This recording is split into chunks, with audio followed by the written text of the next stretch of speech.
Breaking update coming in, a close shave for the passengers at Seattle-Tacoma International Airport as the Japan Airlines plane struck the tail of a parked Delta aircraft during taxiing. The Delta Boeing 737 was waiting for when it comes to taking off when the collision happened, and the authorities have confirmed that no injuries, however, amongst passengers or the crew has been reported. There were around 142 passengers on board the Delta flight 1921 that are now being moved toward different aircraft. Let's get in a word from Rishabh now. Rishabh, this collision that has been reported during taxiing, a close shave for the passengers, they're being reported. Well, Amita, good morning. Definitely another,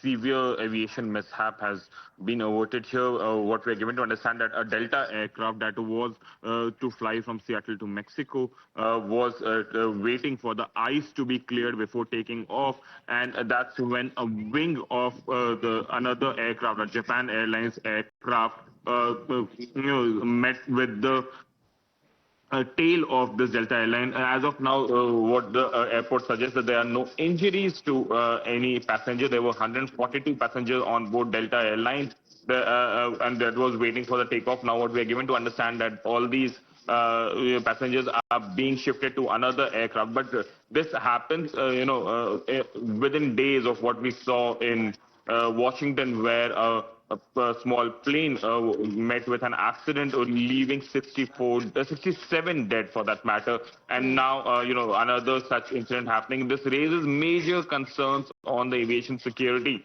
in the United States.